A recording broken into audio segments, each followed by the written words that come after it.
Σας. Καλώς ορίσατε και πάλι στην κουζίνα της Ιωάννας. Σήμερα θα φτιάξουμε συμπυκνωμένη πορτοκαλάδα.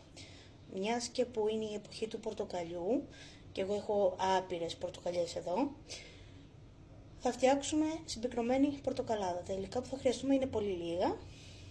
Θα χρειαστούμε 800 γραμμάρια ζάχαρη, 2 ποτήρια νερό, από 2 πορτοκάλια τις φλούδες. Μην φοβόσαστε, δεν πικρίζει καθόλου. Έχουμε βάλει να βράσει το σιρόπι με τις φλούδες, ανακατεύουμε να λιώσει καλά η ζάχαρη, και 4 ποτήρια σουρωμένο χυμό πορτοκαλιού. Θα περιμένουμε να βράσει το σιρόπι και θα το βράσουμε για 10 λεπτά. Και εδώ είναι ο χυμός μας σουρωμένος, τον οποίο θα τον βάλουμε μετά. Είναι πάρα πολύ εύκολη και γρήγορη συνταγή, διατηρείται στο ψυγείο και βάζετε 2 δάχτυλα χυμό και το υπόλοιπο νερό, ανθρακούχο νερό ή σόδα, ό,τι προτιμάτε. Είναι μια καλή εποχή τώρα που γίνει τα πορτοκάλια και τα λεμόνια.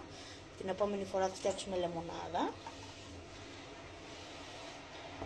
Επειδή είχαμε φτιάξει και το λικέρ πορτοκάλι την προηγούμενη φορά, με ρωτήσατε για να πικρίζουν οι φλούδες. Οι φλούδες δεν πικρίζουν, γιατί αυτό που πικρίζει είναι το άσπρο μέρος μέσα του πορτοκαλιού.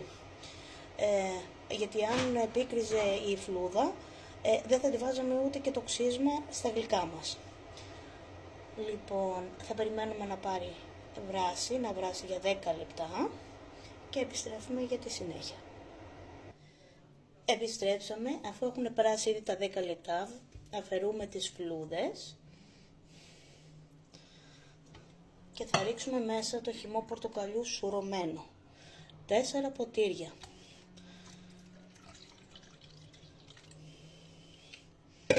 Ανακατεύουμε.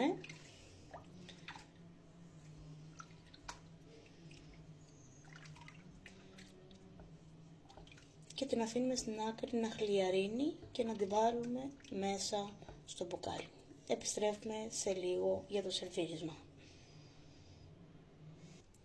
Επιστρέψαμε, την αφήνουμε να κρυώσει καλά και τη βάζουμε στο μπουκάλι. Θα βάλουμε το χυμό μας.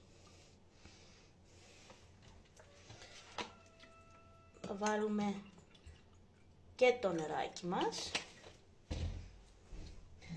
Θα ανακατέψουμε.